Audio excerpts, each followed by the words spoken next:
Had some upsets last year, and we did here in this league, and it's the same story again this year. You know, we've got a 3rd seed team and a 9th seed team squaring off for the championship, and you know, probably weren't too many people around figuring these teams would be here tonight, but they played well during the tournament, and I'm sure both of them, you know, have a fine game tonight. Batting field, playing center field, Akinori, Tatagawa. Batting 6, playing hind catcher, Zach McCandless. Batting 7, playing left field, Matthew Shepard. Batting 8, playing right field, Nicholas Strader. Batting 9, playing right field, Jeremy Alexander. Batting 10th, playing left field, Nicole Finn. Batting number 11, playing pitcher, Jared Haynes. Assistant coach, Paul Jefferson, Jamie Ray, head coach, Mike Haynes. Thank you.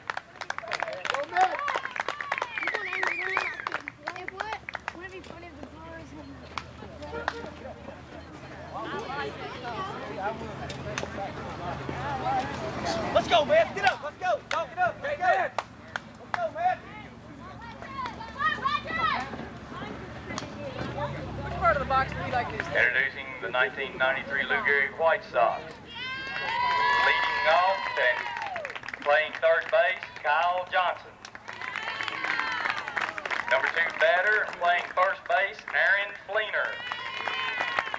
Number 3 batter and playing pitcher, Daniel Spencer. Number 4 batter and playing center field, Andy Blight. Batting 5th and catching, Adam Southall.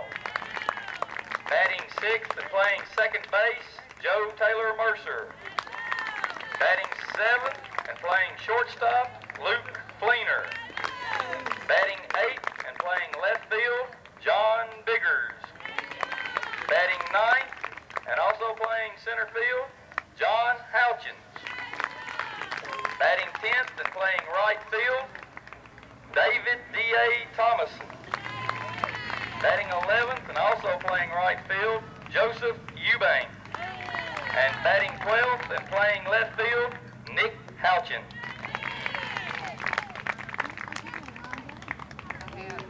I'm tired today. Both the boys were up last night. Matthew was real bad. Could have the 1st place team, and when that league's over, may have as many as 4 losses.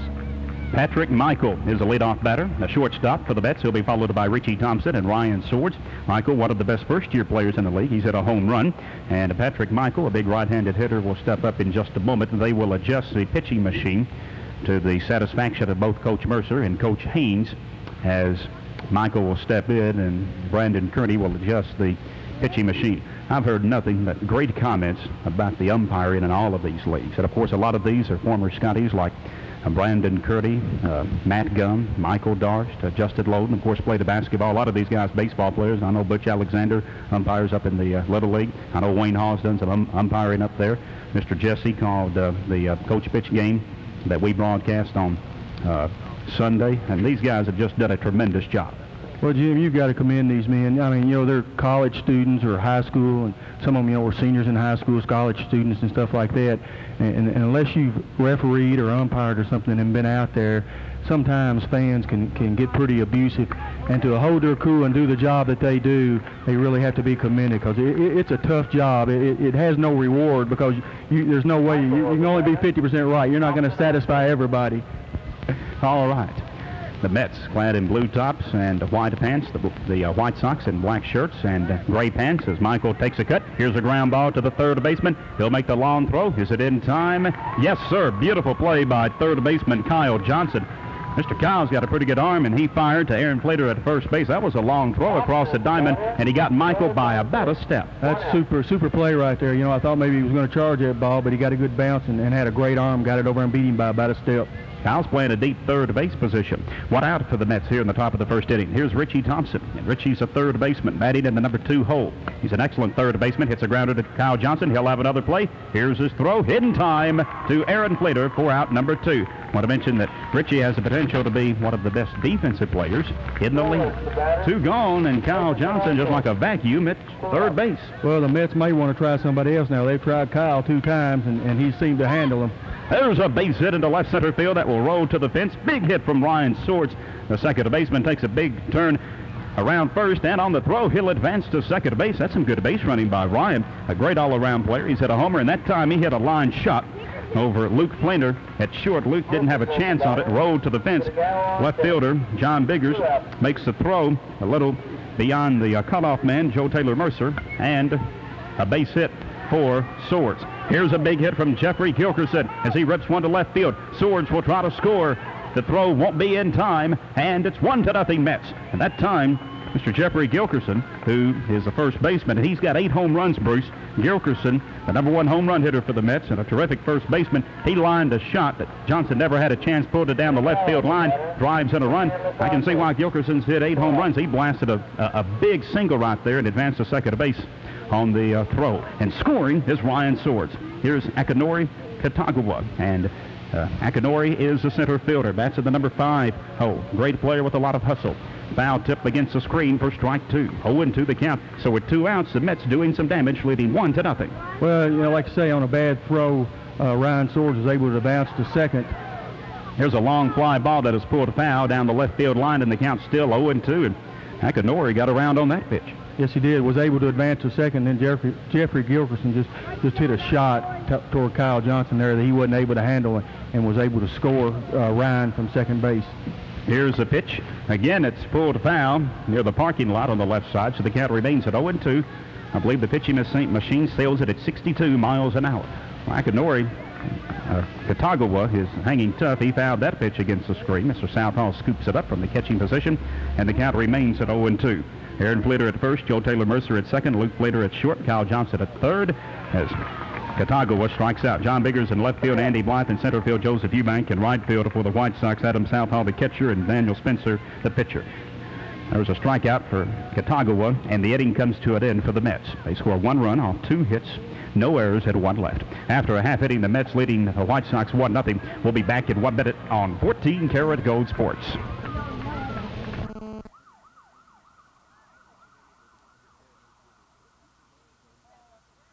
Cubs by a score of 7-0. Jennings for the Cubs with 2 strikeouts. He's walked 4. Nunnally for the A's, 6 strikeouts, and he's walked 1 in 3 innings. That's pretty impressive for Mr. Nunnally. Very impressive. 6 strikeouts through 3 innings. That's an average of 2 an inning. So I'm sure that Coach Jackson is very happy with that pitching performance. That's one of your great performances in your little league career, right? Well, I wasn't a pitcher. I played catcher and shortstop and outfield, but never tried pitching. Here's Kyle Johnson. He'll lead off. The third baseman gets a big rip. Fly ball to center field. Nice catch by Akinori Katagawa. 4 out, number 1. 1 gone, and Kyle Johnson with 50 hits and 68 at-bats. Bruce, 28 singles, 14 doubles, 5 triples, 4 homers, 28 RBIs. Here's Aaron Fleemer. It's a foul ball on the right side that falls foul. Jeffrey Gilkerson gives it a chase, but it falls to the right side of the first base line. 0-1 the count. Kyle, second-year player, has played a pitcher and shortstop. Great speed, good arm, and good attitude. Now Aaron, the first baseman, he's gotten 57 hits and 68 at-bats. That's an outstanding percentage at .838. 29 singles, 18 doubles, 5 triples, 5 homers, 40 RBIs. Ground ball is booted by the third baseman, Richie Thompson for the Mets, and Aaron Fleeter with the single, and that was really, he didn't boot that. That was a pretty tough hop to handle, and I'm not sure that he would have thrown out Fleeter anyway deep at third. Well, he was deep at third, and right as the ball got to him, it took a high jump and went over his arm. I just didn't feel like he had a play on that ball, Jim, so I scored it a base hit. 1 out, 1-0. Mets with the lead. Here's a fly ball hit to center field as it gets past Katagawa. Big blast from Daniel Spencer. He'll have at least 2. Katagawa's throw comes to the pitcher as he gets it into Jared Haynes, but the White Sox, with something going here in the bottom of the first inning, is lacing a double to center field. Daniel Spencer, the pitcher, Daniel 758 batting average, 50 hits, including 25 singles and 22 doubles. He's a second-year player, as was Aaron Fleeter. And Daniel, a good hitter, good speed for a big man. Here's Andy Blythe, the number 4 hitter. Fouls it out of play on the right side for strike 1. And Andy's a center fielder. Andy, 708 batting average, 46 hits, 65 at bats, including 31 singles. He'll rip one that will fall up the middle for a base hit. At least one run will score. Here's Catawba's throw to Richie Thompson at third. Advancing to second base on a good running move is Andy Blythe. So Blythe rips a single up the middle, drives in Aaron Fleener, an RBI single, and we're tied at 1, and runners at second and third in scoring position as Blythe, a good hitter with speed, just ripped that one up the middle. Well, he got it right up the middle, just out of reach of the pitcher, and like you say, then Coach Fleener sending him there to second on a throw to third. Boy, here's a big shot that is ripped foul down the left field line, out of play from Adam Southall, the catcher, 641 batting average, 41 hits and 64 appearances, 33 RBIs. He says he loves to catch. You've got to love to catch, don't you, Bruce? He's caught several foul tips for a third strikeout. He's got power, capable of getting a rally started, and he wants to keep the rally going right here. That's a tough job catching. You're down on your knees, and you throw as many pitches as the pitcher does, and so that's a real tough position to play catcher. All right, wanted to mention about Aaron Fleener a moment ago. I don't think we got to mention some comments on him from Coach Mercer, the most consistent hitter on this ball club. Good power hitter, capable of turning a big double play. Southall swings and misses for strike 2. 0-2 the count. And the Mets need a big defensive play right here, tied at 1. One out, bottom of the first inning, Lou Gehrig championship on the line. Well, probably trying to look for a line shot or something where maybe they could double somebody up. Southall hangs tough. Took that fastball and fouled it out of play behind us, and the count remains at no balls and 2 strikes. Jim Moody and Bruce Tribune, glad to be with you here on WCLU Sports, our special championship broadcast. Here's a pop-up in left field. Under it to make the grab is Nicole Finn for out number 2. Great job by Nicole in left field for 2 outs. That ball was really hit high, and she played it real well, got under it and caught that ball and got it back in, so the runner couldn't advance home on the catch. That ball was hit high. I mean high. It was very high, and she made an excellent play. Here's Joe Taylor Mercer, the number 6 hitter, and he's a second baseman. 68 at-bats, 46 hits, 29 RBIs. First-year player, 8 years old. Baseball smart. He's turned several double plays. Hits a hopper to the second baseman. He'll scoop it up. The throw to Gilchrist. It won't be in time. Too high. As Ryan Swords throw a little bit too high, and scoring for the White Sox, and taking the lead, scoring was Spencer. Daniel Spencer scored. Blythe to third. And Joe Taylor Mercer on the air advances to first, and it's 2-1 White Sox. Like you say, Joe Taylor had pretty good speed, and second baseman there, Ryan Swords, he had to make a quick throw, and he sort of rushed it, and it was a little high, and it couldn't be brought down by the first baseman. Here's Luke Fleener, the shortstop. He'll rip it out of play on the left side, and the count at 0-1. Of course, Luke and Aaron are brothers. Luke in 62 at-bats, 50 hits, 27 RBIs. He's a first-year player. He's 8 years old. Hits a grounder to the pitcher, Jared Haynes. He'll flip to Jeffrey Gilkerson for out number 3. Want to mention that Luke is baseball smart, always dependable, good defensive player, and a good hitter, and he doesn't strike out. The White Sox take a 2-1 lead over the Mets in this championship battle. 2 runs, 3 hits, 2 left on base. After 1 inning, it's 2-1. White Sox leading the Mets. Back in 1 minute on WCLU Sports.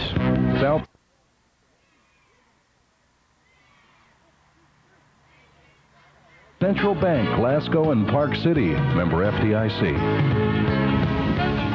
Zach McCandless will lead off. He pops one up to Kyle Johnson at third base. Mr. Kyle's got the catch for out number 1. So McCandless, the number 6 hitter, pops out to the third baseman. Zach McCandless, good hard-nosed player, very improved behind catcher. And 1 out for the Mets. Defensive changes. Nick Houchins in left field for the White Sox. John Houchins in center field. D.A. Thomason in right field for the White Sox.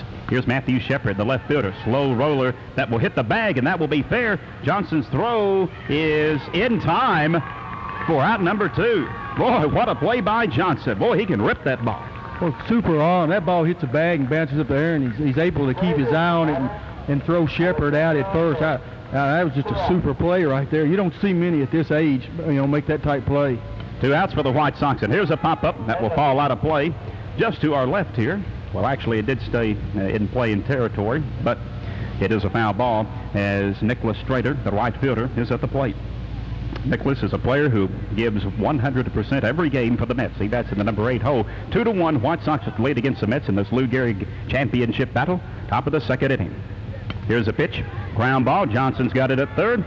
Johnson's throw to Fleener. Hit in time. I don't think you want to hit it to Kyle Johnson. He's had several putouts in this game. Well, of the 6 outs, he's been involved in 5 of them. He's thrown 4 of them out and then caught a line shot. So, like I said earlier, you know, Kyle Johnson, I think they need to test someone else besides him. That doesn't seem to be the place to go.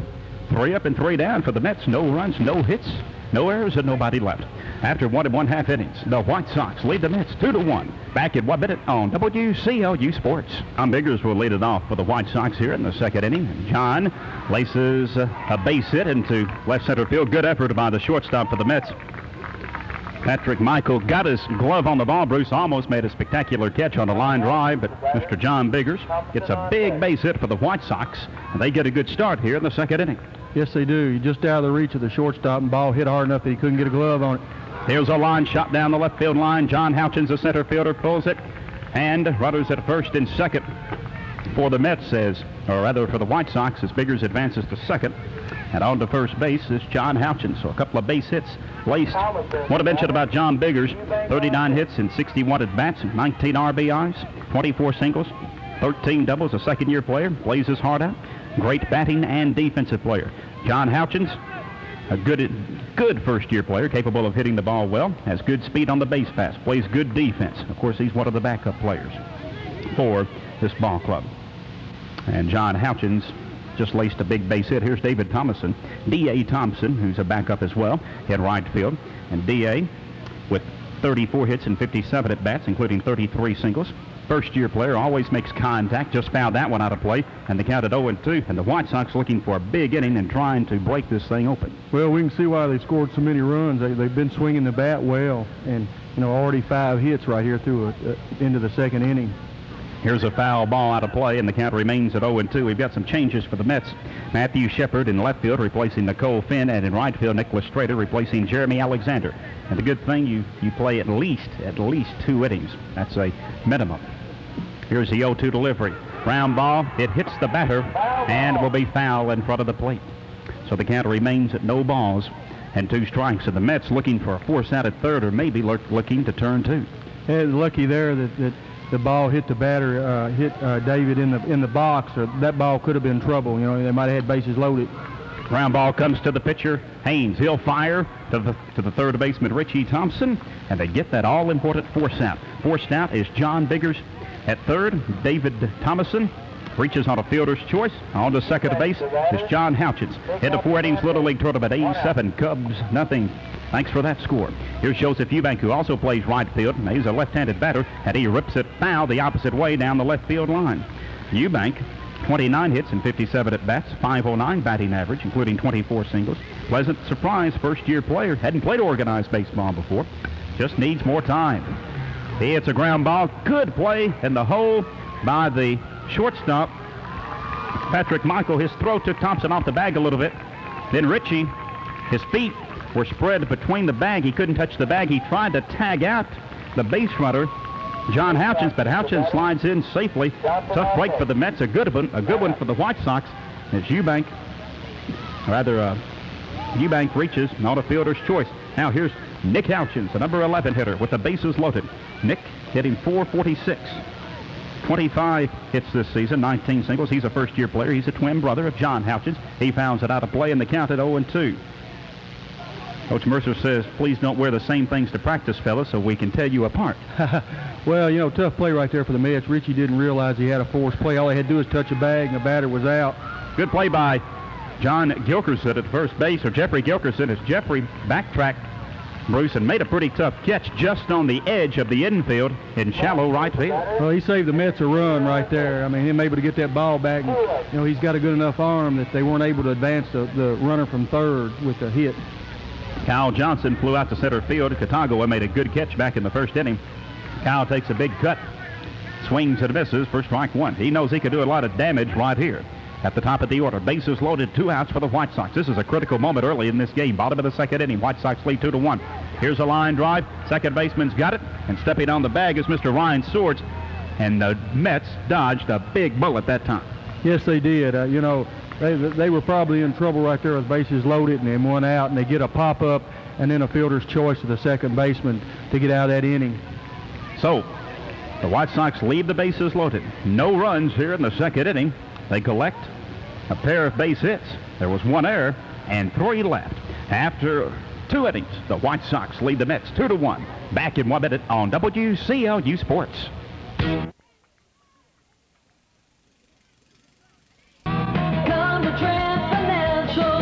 to Financial Bank, member FDIC. Batters 9, 10, and 11 for the Mets here in the top of the 3rd inning. Jeremy Alexander, the right fielder, will lead it off. Fouls it against the screen for strike 1. Jeremy, a good hard hitter, one of the most improved outfielders for the Mets, and they want to use that defensive momentum to carry the offense and regain the lead right here in the 3rd. Well, you know, they had a chance, you know, to really get in trouble right there, and they were able to get out of that inning with only 1 run. Luke Fleener can't handle the ground ball at shortstop, and a good start for Jeremy Alexander and the Mets as Alexander reaches first on the air. Well, you know, ball sort of hopped up on him, but you know, I felt like, you know, Luke should have been able to make that play right there, and like I say, Jeremy reaches first on the error. Here's left fielder Nicole Finn, an all-around good player, always does an outstanding job for the Mets. And she's got a chance to do some damage right here, the left fielder. John Biggers, Andy Blythe, and Joseph Eubank back in the outfield for the White Sox here in the 3rd inning. Biggers in left field, Blythe in center field, and Eubank in right field. Boy, it's turned out to be a beautiful late afternoon for baseball. Well, the middle of the afternoon, it started raining. Looked like it was going to rain for a while. Nicole Finn strikes out on an 0-2 delivery. Can't make the connection. 1 gone. Here's Jared Haynes, the pitcher. Jared always has great excitement, enthusiasm, and the want to, and has a great desire to be an excellent player. So Mr. Jared Haynes stands up to the plate. Here's a ground ball. Comes back to the pitcher, Daniel Spencer. He'll fire for 1, but not for 2, as they tried to turn the twin killing. Almost did. They got the force out. Jeremy Alexander forced out at second. Haynes safe at first. And starting that was Daniel Spencer, fired to Joe Taylor Mercer, and they almost turned 2 right there. Yes, they did. You know, they were a little confusion there on Luke and Joe Taylor. You know, both of them were at the bag, and Joe Taylor takes the ball, and Jared Haynes was quick enough to beat the throw to keep from getting doubled up. Here's Patrick Michael. He slices a base hit between Fleener and Johnson on the left side of the infield, trying to advance to third. Here comes a throw to Johnson, and out at third base is Jared Haynes. Good throw from John Biggers in left field. Biggers threw a strike to Kyle Johnson, and they had Mr. Haynes by about 2 or 3 steps. Well, you know, had a good base hit there, and they needed, you know, try to get some base runners. They're back to the top of their order. You know, people that's hitting the ball, that bottom of the order hadn't produced for them, and trying to advance there, you know, on the left side. Not a real tough throw to have to make, and John Biggers makes a super throw into Kyle Johnson there, and with plenty of time to make the tag and get them out of the inning. So the White Sox see an opportunity go, or actually the Mets see an opportunity go by the wayside. 1 hit, no runs, 1 error, and 1 left. After 2.5 innings, the Mets trailing the White Sox 2-1. Back in 60 seconds on WCLU Sports. 2, 3, and 4. They left the bases loaded in the last inning. Here's Fleener. Long fly ball. Deep left center field. It's gone. And Aaron Fleener with the solo shot. And it's 3-1 White Sox. A tough break right there. He gets a solo shot home run after the White Sox go down with bases loaded in the last inning. You know, a base hit right there, that could have been a key blow, but you know, it really, the Mets aren't hurt right there. They just give up the 1 run. And the White Sox leading 3-1 as Aaron Fleener, 2 for 2. He's singled and he's homered. He scored 2 of their 3 runs. Here's Daniel Spencer. Aaron's a first baseman. Daniel's a pitcher, left-handed hitter. He got a double his first time up. It's a shot against the screen behind the plate, and they counted 0-1. 3-1 contest. And the Mets want to keep that deficit at 2 if they can. Yes, they do. That big shot right there of Aaron Fleener, you know, he cleared the fence. You know, pretty good shot to left center. Here's a tapper. Rose to the first base side. The throw won't be in time. Got away from Gilkerson as the throw from Jared Haynes gets away from Gilkerson. And advancing to second base is Daniel Spencer. Back defensively for the Mets, Nicole Finn in left field and Jeremy Alexander in right field. So the Mets trailing 3-1, and Daniel Spencer reaches. Really, that was an infield single, and then a throw in there advances him to second base.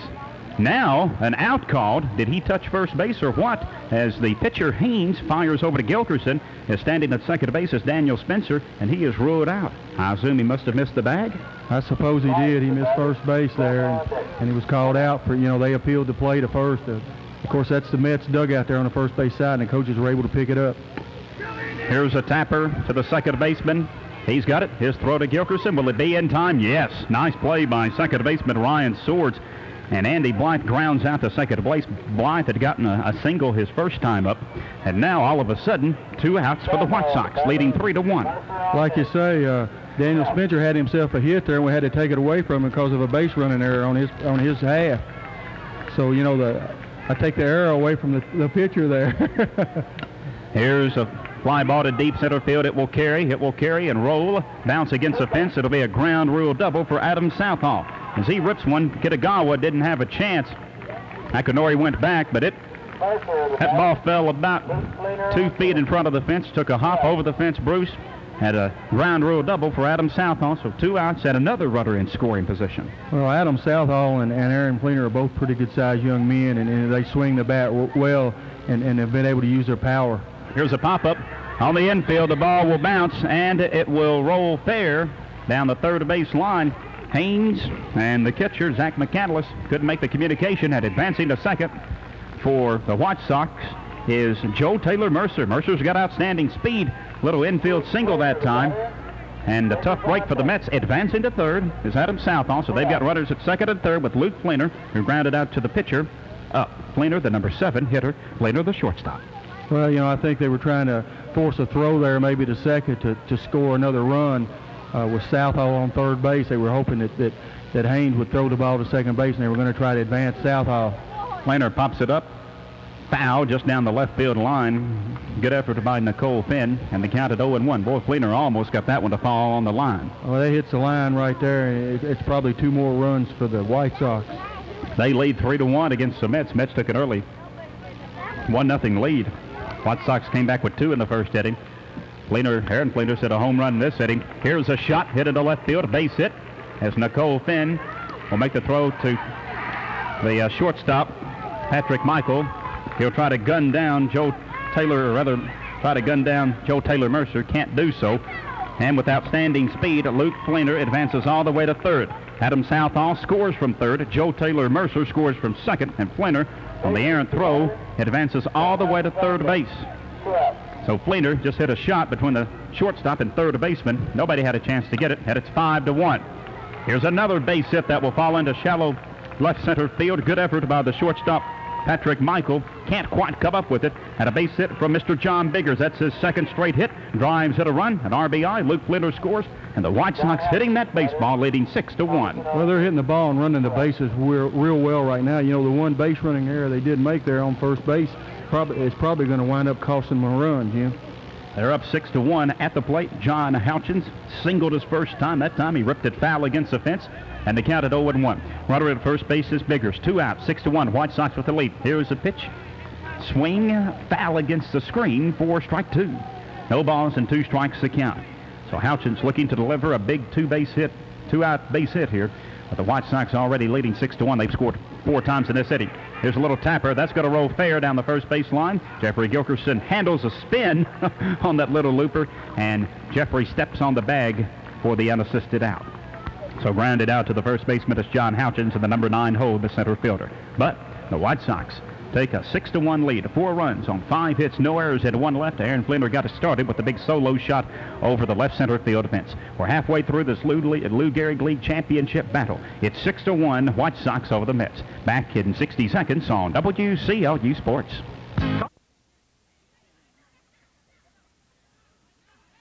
Come and get it at Ponderosa. And that's a fact, Jack. Richie Thompson will lead it off for the Mets here in the 4th inning. Thompson sends a fly ball. That may fall in for a base hit down the left field line. It's a fair ball picked up by left fielder Nick Houchins. His throw, will it be in time? No. Good slide. The tag was a little bit high from Joe Taylor Mercer. Not a bad throw from Nick Houchins in left field, but The tag was a little bit high, and a good slide by Richie Thompson, so a good start for the Mets, and they've got to, Bruce. They've got their 2, 3, and 4 hitters up. It's Ryan Swords who singled his first time. The second baseman steps to the plate, so Thompson gets him off to a good start. Well, that may be a big out right there. We ended the inning last on the running to third base and getting thrown out because there's a double. Here's a dead ball as hitting the ball up the middle was Swords. It had hit the pitching machine, so that's a dead play. And the count still remains, the first pitch will come to Ryan Swords. But the double right there by Richie Thompson might have scored 2 runs for the Mets. Here's a fly ball, making the catch at second base is Joe Taylor Mercer. Good range.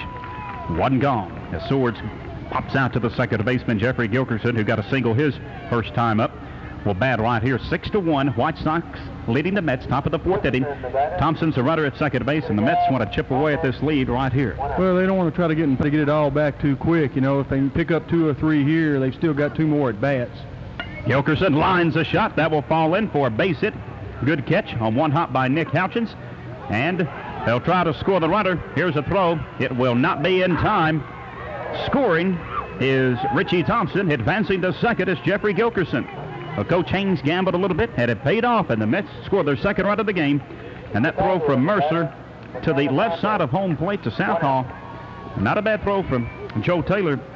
Had it been toward the plate, though, we might have had a good play. Well, he sort of double pumped there, and, it probably enough time to let that run cross the plate right there. I thought the left fielder, Nick Houchins, made a wise decision going to second base to hold that runner.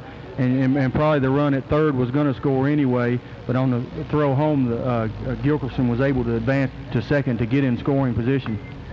Here's another foul, ripped out of play. The count at 0-2 on the batter, Akinori Katagawa. He struck out his first time. 6-2. Now he lines a shot, hits a batting helmet on near the White Sox dugout on the third base side. So he's still behind at 0-2 with Zach McCandless on deck. After 5 innings, A's leading the Cubs in the Little League tournament 7-0. Dodgers and Mets to come up later. Mets trying to rally, trailing 6-2. They've got a runner at second base, Gilkerson. Nick Houchins, a left fielder. John Houchins, a center fielder. And D.A. Thompson, the right fielder, as Katagawa strikes out here in the 4th inning. 2 gone. Zach McCandless will come to the plate. He popped out to the third baseman his first time up. And the Mets really would like to, I think, shave this score in half and get a big base hit and score the runner from second. Well, they do need a base hit right here. Akinori fouled 2 or 3 off that time. He fouled 3 or 4 balls the first time to a strikeout. Here's a slow roller to third baseman Kyle Johnson. His throw perfect to Aaron Plater at first base. Kyle Johnson, I think, has made 7 or 8 plays from third base in this game. 1 run, 1 hit, no errors, and 1 left for the Mets. So after 3.5 innings, the White Sox on top, 6-2. We'll return in 1 minute on 14 Karat Gold Sports.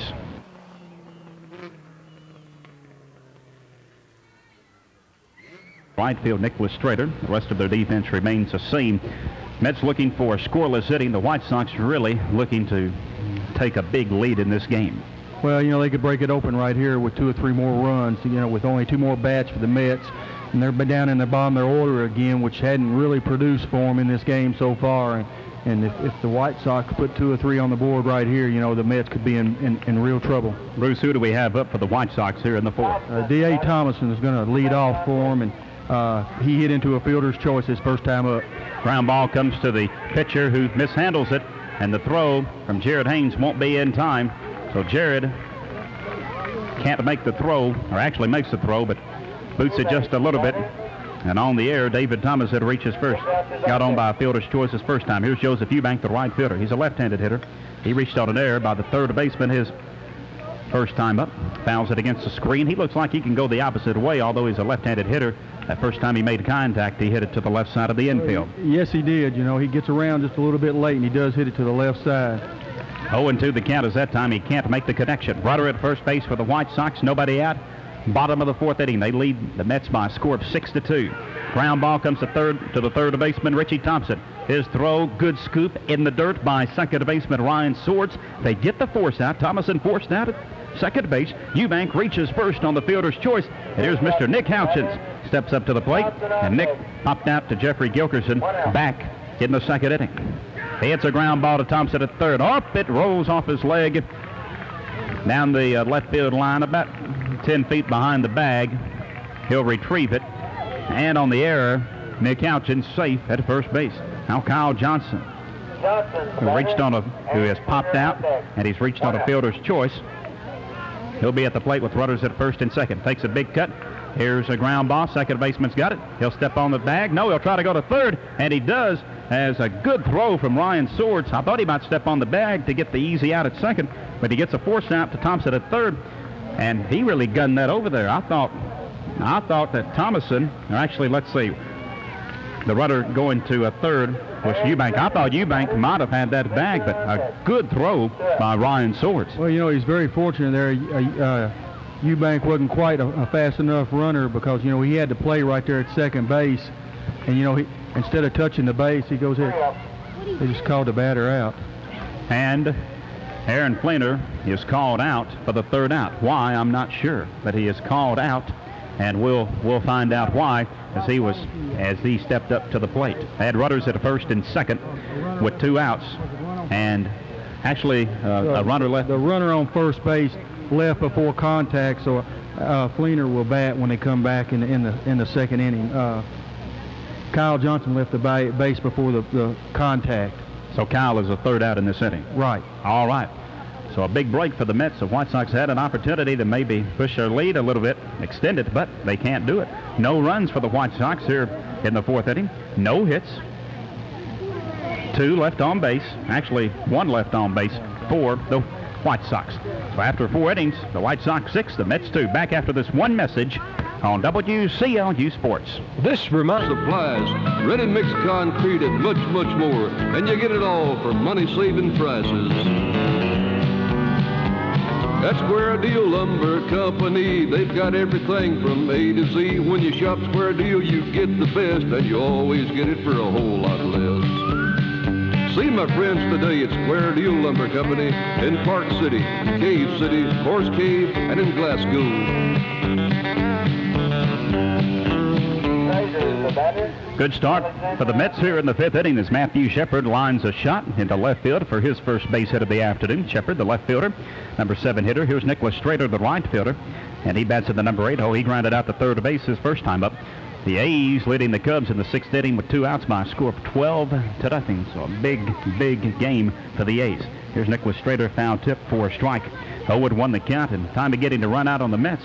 They've gotten off to a good start here in the 5th inning, trailing 6-2. Well, they've got 2 at bats, but they did hold the White Sox there in the last inning, so they need to try to get some runs right here. Here's a foul ball that will go out of play behind us here at Carlos High Field, and the count at no balls and 2 strikes. Boy, there's a man who was instrumental in Glasgow recreation, Carlos High. Yes, he did. Very hard worker, and really had the children in mind, and was really a big asset to the Little League program.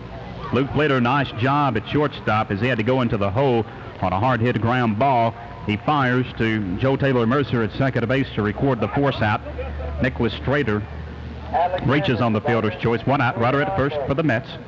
By the way, defensively, John Biggers back in left field, Andy Blythe in center, Joseph Eubank in right field. That may turn out to be a big defensive play by Flender. He had to go in the hole to get that one.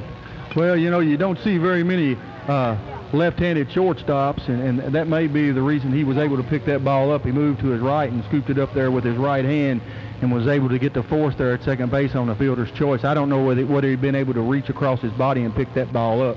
Jeremy Alexander's a right fielder, reached on an error his first time. Here's a hard-hit ground ball. Luke Flender keeps it in front of him, but it bounces away just long enough for Nicholas Strader to advance to second base. Give Alexander a base hit on that one. Runners at first and second for the Mets. Nicole Finn at the plate, and Nicole struck out her first time. And the Mets at the bottom of their order. If Finn and Haynes can reach, look out. And Finn gets a piece of it, fouls it against the screen for strike 1. 0-1 the count. Well, if they can just pick up a run or 2 here, and get through the bottom of their order and cut the lead, within 2 or 3 and get back to their top of their order, they're better hitters. Runner at second base, left too soon, Bruce. Like Kyle Johnson did back in the 4th inning. At second base, the runner, Nicholas Strader, leaves too soon. And that's 2 outs, and Finn behind it 0-2, and boy, that changes things. That's a very big out right there. I mean, because that's a runner that's in scoring position, and they really needed him, and he got off that base before she made contact. I know he's a little impatient, because on a base hit, he he was wanting to try to score to get them back in this ball game, and you know that could really hurt them in the long run. Finn strikes out. So they had runners at first and second with only one out, but the runner leaves the base too soon, and Finn strikes out. And the Mets offensively are dud here in the 5th inning. No runs, 2 hits, no errors, and 1 left. After 4.5 innings, the White Sox 6, the Mets 2. Back in 60 seconds on WCLU Sports. Stepping up to the plate, he's homered and he's singled. Batters 2, 3, and 4 for the White Sox. This time he hits a shot down the left field line. That will fall to the fence. Let's see if Fleener tries for 2. Nope, he'll have a long single. Has a good throw from Nicole Finn, the left fielder. Ball slid away just for a moment from second baseman Ryan Swords, but he's backed up by Jared Haynes. So Aaron Fleener, a perfect 3 for 3. Yes, he is 3 for 3, and you know he's hit the ball hard every time. Here's Daniel Spencer, the pitcher. Now Daniel has doubled and singled. Hard hit ground ball. Nice stop by the shortstop. On to the second baseman for out number 1 as Patrick Michael made a good stab at shortstop, scooped it up, pitched it to Ryan Swords for the force out, and Aaron Fleener is forced out at second base. Well, you know, hard hit ball right there, but the shortstop makes a good play, you know, gets the ball over, and they try to turn the double play, but just a little bit late with it. Andy Blythe has singled and has grounded out to the second baseman. Andy's a center fielder for the White Sox. 1 out. They lead 6-2 here in the 5th inning. 1 more chance for the Mets. Slow ground ball. Hit to Thompson at third. Will this throw be in time? Yes, it will to Ryan Swords. And forced out at second base is Daniel Spencer. Blythe reaches on a fielder's choice. So 2 gone. And you know, the Mets really have done a pretty good job defensively. Well, you know, they only had the 1 bad inning there. Aaron Fleener leads it off with a home run, and then the White Sox were able to string several hits there in a row, and some real good base running. Another chopper hit to the third baseman Thompson. He'll fire to Ryan Swords and get the force out at second base. Southall hits a grounder to the third baseman. Andy Blythe is forced out at second base.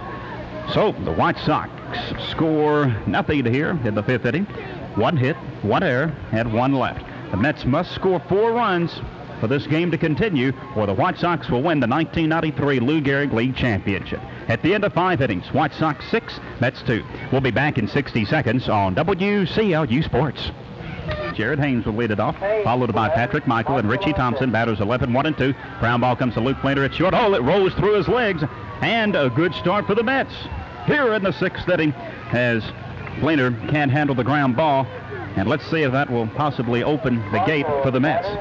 Well, you know, big play right there. They were able to shut them down. They're only 4 down, and they're back to the top of their order. Patrick Michael hits a ground ball, rolls into left center field, will bounce against the fence, trying to advance to third. Here comes a throw to Kyle Johnson. He can't handle it, and runners safe at second and third as Patrick Michael lines a double to left center field. The throw from Andy Blythe comes to Johnson, but Blythe's throw takes Johnson off the bag just a little bit. Johnson bobbles it, and advancing to third base is Jared Haynes. Runners at second and third. Here's Richie Thompson. He doubled his last time up. Thompson fouls it against the screen, and the Mets trying to make the comeback here in the 6th inning. Yes, they are. You know, the Mets haven't quit, and they've come up and got a runner on second and third, and they got the number 2, 3, and 4 hitters, so they're still very alive in this ball game. Next delivery. Thompson a little bit eager, fouls it against the screen. He knows that this is a big opportunity right here for his team to climb back into this game. They trail 6-2. Nobody out here in the 6th inning. Runners at second and third. Thompson takes a cut, pops it up. Luke Fleener's there, makes the grab for out number 1. 1 gone. Ryan Swords will step up. He's singled and he's popped out. Runners at second and third.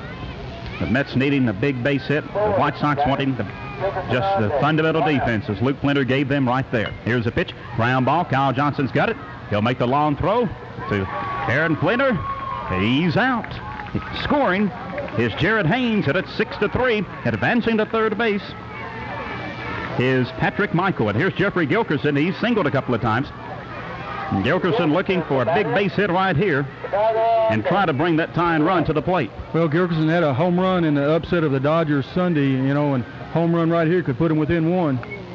Oh, he pops it up, and it will be out of play behind us on the right side. And they count it 0-1. I don't think he's trying to look to put it out, Bruce. He just wants a solid base hit. Well, you know, sometimes you can get up there swinging for the fence and pop it up, and I'm sure their coach is stressed to them. Let's get them one at a time with just the base hits. Ground ball to Luke Flinter. He'll go deep in the hole. His throw to Aaron Flinter in time for out number 3. And the White Sox win the Lou Gehrig League Championship by a score of 6-3 over a very determined Mets ball club. And the Mets, Bruce, made it exciting here in the 6th inning. Yes, they did. You know, they got their first 2 runners on, and the White Sox defense arose to the occasion to shut them down, and the Mets were only able to pick up 1 run that time off of 1 hit, and they left 1 runner on base. A very well played ball game by both teams here, and as the teams shake hands out there, the White Sox win this Lou Gehrig Championship 6-3. I thought the White Sox I thought both teams played good defense, but I thought the White Sox made the plays they had to. Well, yes, they did. And, you know, this game wound up just like we thought it would. We thought it would be a good ball game, and 6-3 was a real good ball game. The White Sox swung the bats real well. I really think probably the key to the game was their base running there in the 3rd inning. They just made some real good base running plays right there. They kept people in scoring position, and their base hits were able to punch several runs across the plate there, and it was probably the difference in this ball game tonight. Bruce will take a 2-minute timeout and do some interviews. Back in 2 minutes on WCLU Sports. Subject to bank approval, $1,500 is the minimum loan, and you can't refinance. And Taco Joe, Ponderosa's got a menu you're going to want to get to know.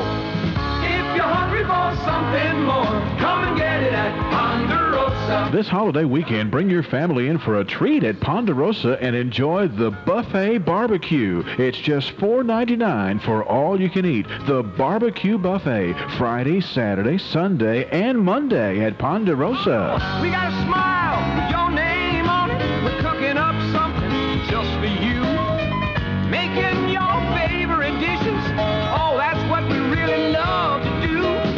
So if you're hungry for something more, come and get it at Ponderosa. Come and get it at Ponderosa. And that's a fact, Jack.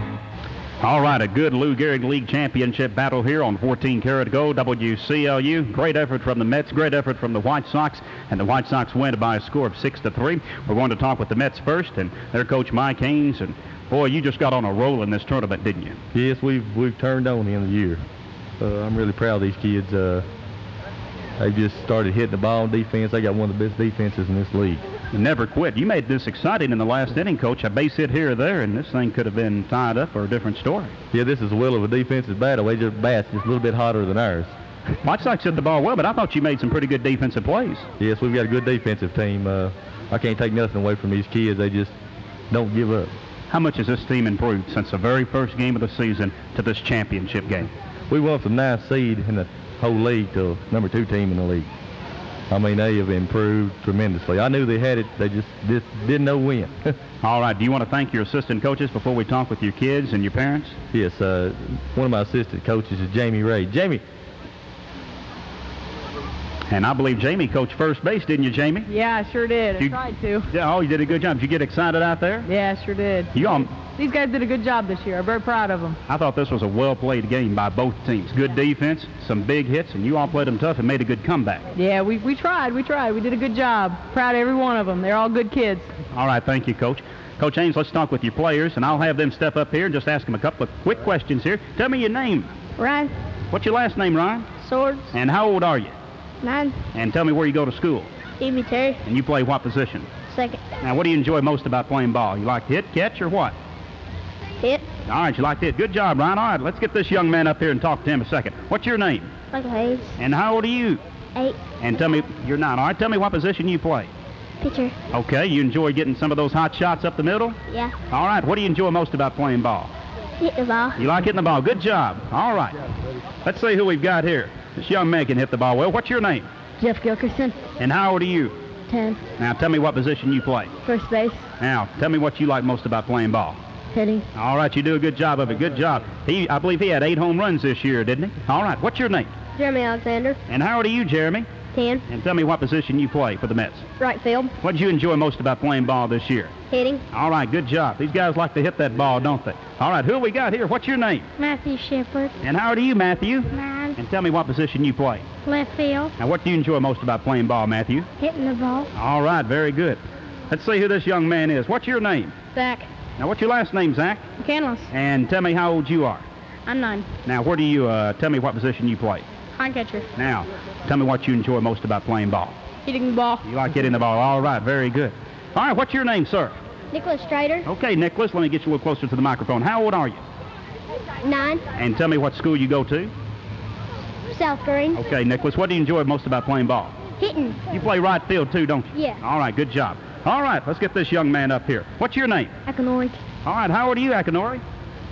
9. All right, where do you go to school? Happy Valley. Now, what position do you play for the Mets? Center field. All right, what do you enjoy most about playing ball? Catching pop flies. You like catching pop flies? Good job. He did a good job. He caught a big fly ball in the first inning. All right, let me get you up here. What's your name? Patrick. What's your last name, Patrick? Michael. And tell me what position you play. Shortstop. All right, now, how old are you? 9. And tell me what you enjoy the most about playing ball. Hitting. All right, good job. All right, let's get this young lady up here. What's your name? Nicole. What's your last name, Nicole? Ben. All right, how old are you? 9. And tell me what position you play. Left. All right, she does a good job in left field. What do you enjoy most about playing ball? Outfield. All right, thanks a lot. Thank you, Coach Haynes. Yeah. I'd like to thank all of my parents, and I got another assistant coach, Claude Gilchrist. I'd like to thank him, too. All right, thank you, sir. Let's bring David Mercer. And, Bruce, we'll have you come out here and give our stats. And David Mercer, I wish you could see him. I don't know if he's got shaving cream. He and Alan Fleener have, this is shaving cream, isn't it, Coach Mercer? It's not whipped cream, is it? No, I wish it was whipped cream. I hadn't had supper. I was so nervous I couldn't even eat before the games. I've heard of the Bill Parcells treatment where you get dumped with ice water, but this may be a unique start. This may be, yeah. We got the coach of the Braves, Kurt Fry, to thank for this. He got it started with his team, and they finished second this year, and he kept his kids motivated with just antics like this, and we just thank Kurt for this. Boy, you played a super ball game, 6-3. This was a well-played game. Absolutely. Both teams played well. The Mets came back, made it interesting, but I thought you made some big defensive plays, and you made the routine plays. Yeah, we made those routine plays. Kyle Johnson started us off with a bang over here at third base. Everything was hit to him right at the beginning. He shut them down. Luke Fleener, second base. I don't know if you mentioned it, but he's a legitimate lower division player, and he made 2 excellent plays in the last play of the game there to shut down the top of their order. I mean, that was big for us, real big, because we knew they had power coming up still, and we were just tickled to get out of that inning. You had one big inning. Aaron got it started with the solo shot over the left center field fence. The previous inning, I believe you had the bases loaded and you weren't able to score. Bruce said Coach Mercer was probably hoping that might have come with those bases loaded, but you had that big inning offensively that you need. Yeah, I tell you what, Aaron's home run did get us started. We were kind of looking back at that bases loaded situation, and they made an excellent play to get out of that inning. So all in all, 6-3. That's what a championship ball game ought to be like. And we had some pretty easy games coming in, and this team beat us in the regular season 7-1. We knew we couldn't take them lightly, and we knew we had our hands full after that first inning. How much did your team improve, and how much did the league improve from the start to the tournament? Well, imagine the number 9 team seeded here in the championship game. The number 3 team here, 1 and 2, got bumped out in the first go-round. You just seen just leaps and bounds of kids coming on here. We really peaked early ourselves. We went down. We lost 3 in a row. Then we bounced back. We said, guys, let's go for the tournament, and we did. I mean, that's just kind of what we was looking for. Before we talk with your kids, I know you want to thank Alan, your assistant coaches, and all your parents. Yes, sir. We want to thank Alan. Actually, as the head coach, is just I just wind up getting to do a lot of talking. Alan's the head coach. I do want to say something about our team here, Jim.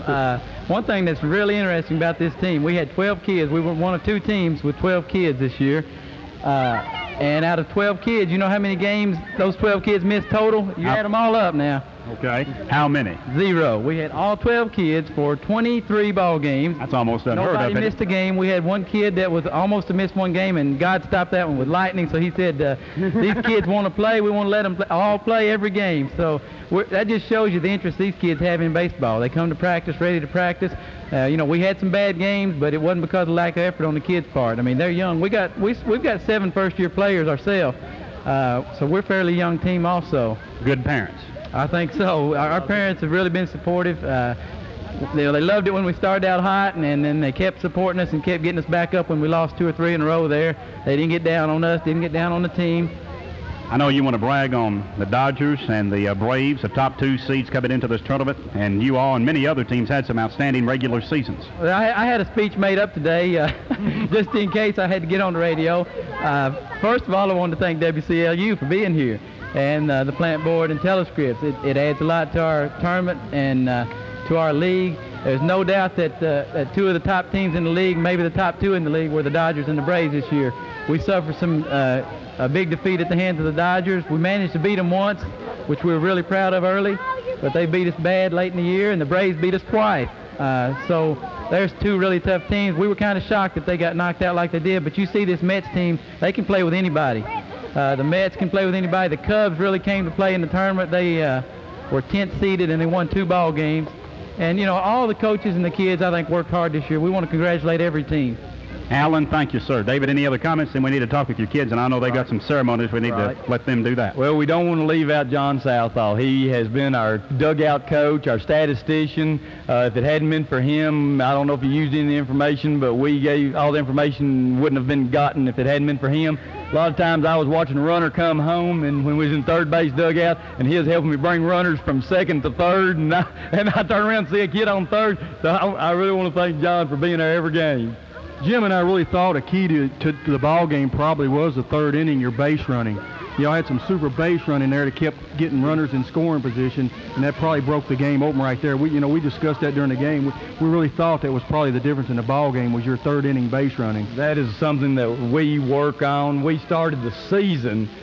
We went 8-0, I believe, at the beginning of the season, and that was the very reason, because we were working with the kids, bringing that turn around third base, go halfway, try to draw a throw, get a kid over to second base, let's get them in scoring position, not get in a force play, and we finally got it going that 3rd inning, like Bruce said, and that was a good key for us right there, getting that done. All right. But go Sox. All right, thank you, David. Let's talk with these folks here. All right, tell me your name, sir. Aaron Fleener. And how old are you, Aaron? 10. And tell me what position you play. First. Tell me about that home run you hit. Did you know like all those great major league players, like Barry Bonds and all those guys, that ball was gone when you hit it? Yeah. You did? All right, what do you enjoy most about playing ball? You like hitting or playing defense or what? Both. All right, good job. Thank you, Aaron. All right, what's your name, sir? Jonathan Hatch. And how old are you, Jonathan? 9. And tell me what position you play. I play center field. Now, what do you enjoy most about playing ball? I like defense and batting. All right, good job, sir. Here's a young man that can gun that ball from third base. What's your name? Kyle Johnson. And how old are you, Kyle? 10. All right, now, you got a lot of plays over at third base, didn't you? Yes. All right, very good. Tell me what you enjoy most about playing ball. Defense. You like winning that Yeah, you do a good job. You like winning that championship? Yes. All right, good job, Kyle. What's your name? Joseph Eubank. And how old are you, Joseph? 8. And tell me what position you play. Right field. All right, now what do you enjoy most about playing ball? Defense. All right, good job. All right, what's your name, sir? Daniel Spencer. How old are you, Daniel? 10. And tell me what position you play. Pitcher. You ever get some hard-hit balls up the middle like that? Sometimes? All right, what do you enjoy most about playing ball? Hitting. All right, good job, Daniel. All right, what's your name? Taylor Mercer. And how old are you?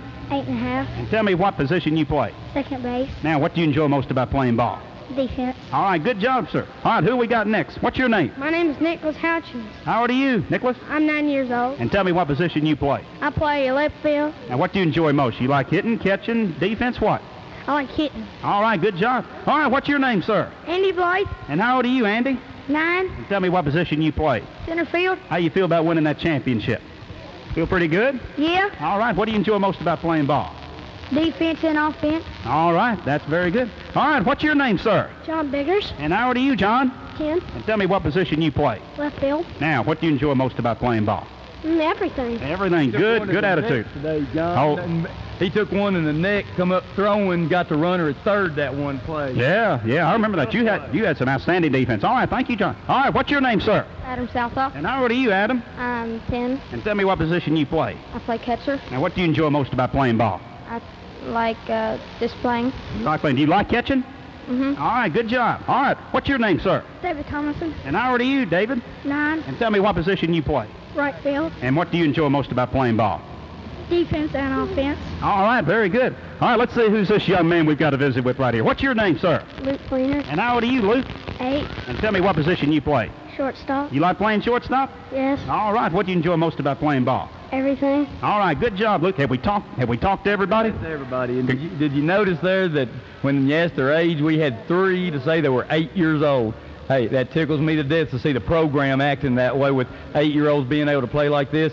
These are future Scotties right here, and we're just tickled to death that we got a part to get them there. David, thank you for your help, and Coach Haynes, and good luck next year. Thank you, sir. All right, Jim, appreciate it. Bruce, appreciate you helping out tonight, too. All right, Bruce. We'll let them get on with the award ceremonies. Thank you, Jay, for allowing us to do these interviews. And before we go into the award ceremony, Bruce, as we wrap it up, let's look at the stats from this game. Well, Jim, another finally run tournament in a super game. No losers here tonight. I mean, even though the scoreboard wound up with the White Sox ahead 6-3, we had no losers tonight.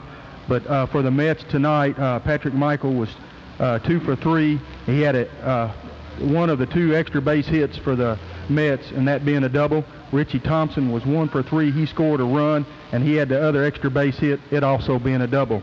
Ryan Swords was 1 of 2. He had scored a run, had an RBI, and a sacrifice. Jeffrey Gilkerson, 2 for 3 tonight with 2 RBIs. Akinori Katagwa was 0 for 2. Zach McCandless, 0 for 2. Matthew Shepard, 1 for 2. Nick Strader, 0 for 2. Jeremy Alexander, 1 for 2. Nicole Finn was 0 for 2. And Jarrett Haynes was 0 for 2 and scored a run. As a team, the Mets sent 25 batters to the plate. They scored 3 runs off of 8 hits, 2 doubles, and 3 RBIs with 1 sacrifice. They score 3 runs off of 8 hits, 3 earned runs, and they commit 4 errors as a team, left 5 runners on base. For the winning White Sox, they were led tonight by Aaron Fleener, 3 for 3, with a big extra base hit, the home run to center field with nobody on for his only RBI, but he did score 2 runs. Kyle Johnson was 0 for 3. Daniel Spencer, 1 for 3, scored a run. He had a double. Andy Blythe was 1 for 3 with an RBI. Adam Southall scored a run, 1 for 3, had a double. Joe Taylor Mercer, 1 for 2, scoring a run. Luke Fleener, 1 for 2. He also scored a run and had 2 RBIs. John Biggers was 2 for 2 with 1 RBI. John Houchins, 1 for 2. David Thomerson, 0 for 2. Joe Eubank, 0 for 2. And Nick Houchins, 0 for 2. As a team, the White Sox send 29 players to the plate. They score 6 runs off 11 hits. They had 2 doubles and 1 home run, 5 RBIs, and commit 2 errors. As a team, they scored 6 runs, 5 of those being earned. They had 11 hits. They commit 2 errors in the field and leave 8 on base. So, Bruce, the Lou Gehrig League Championship is decided here on 14 karat gold with the White Sox beating the Mets 6-3. She said base running a key in this game. The Sox had a big inning in the third. An opportunity to maybe close it to a run or 2 late, but some big plays by the White Sox defensively in the 6th inning, and they win the Lou Gehrig League Championship. Seeds 3 and 9 meet tonight. And now we look forward to our final Little League Championship broadcast on Friday at 5:50, as the actual Little League title will be decided at Nelson Field. Already the number 1 seed has fallen in that tournament, and who knows what might happen. Well, if it's any indication of the way things have gone, you know, we could see anybody up there, but I'm sure whoever's in that final game will have a good ball game, and if it's like the rest of the Little League program, it'll be just a super time for everybody up there, and I'd like to see a big crowd out here Friday night for that final ball game of the Little League. That's going to wrap up our broadcast here. I want to thank Bruce Trabue for helping us out so much on our color commentary and our stats. Both coaches for providing us with information. The kids for providing us with an outstanding game here on WCLU. I want to thank the umpires for helping us out on our commercial breaks and allowing us to get those in. And thanks to Mr. Todd Steenbergen back at 14 Karat Gold for engineering this radio broadcast. The White Sox beat the Mets for the Lou Gehrig League Championship by a score of 6-3. We'll be back with you on Friday night. For Bruce Trabue, Jim Moody, good evening from Gordon Park. Have you or a loved one participated in a local event filmed by the Glasgow EPB? Maybe it was a school graduation, Little League Championship, or musical performance. These are all events that have recently been professionally captured on video by the EPB to be aired on Channel 6. The EPB archives contain community, school, and church events dating back to 1990 and can be purchased by anyone. DVDs are $13 and would make a great gift for family and friends while preserving a timeless memory of a special moment in one's life. Call to place your order today.